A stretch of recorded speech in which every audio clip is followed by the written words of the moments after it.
Xosiyatli qutlug' kun bugun, yangi bir yosh qo'shildi menga. Xotirlaydi butkul koinot,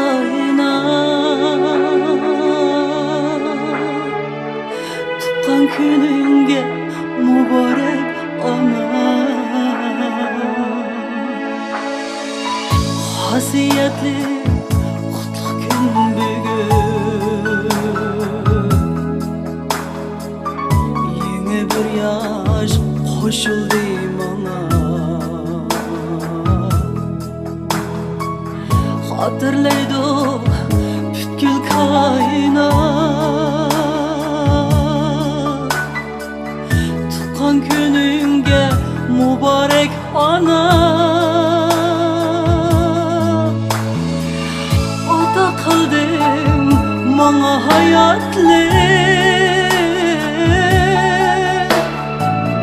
qarzdorman bir umr sana.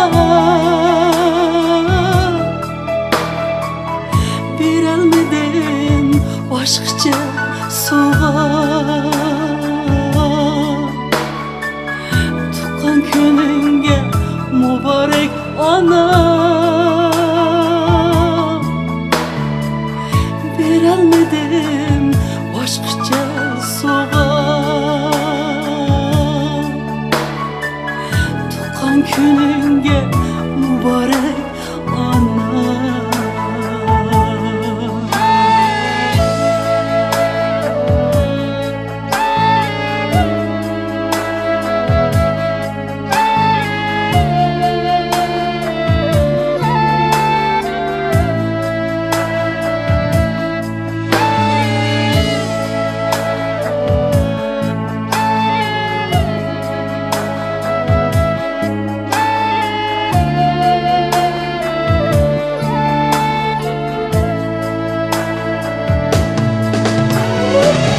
Farzandlarni xatarga qo'shdim, sana mediya o'qiydi dunyo. Bosgan izingdan gullanib chiqsan, tuqqan kuningga muborak ona.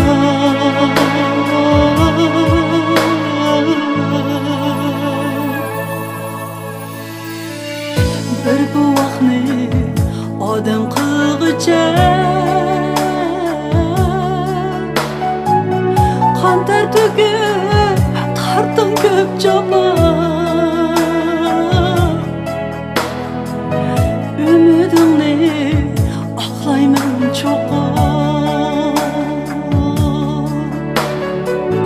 tuqqan kuningga muborak ona. Umidimni oqlayman cho'qib.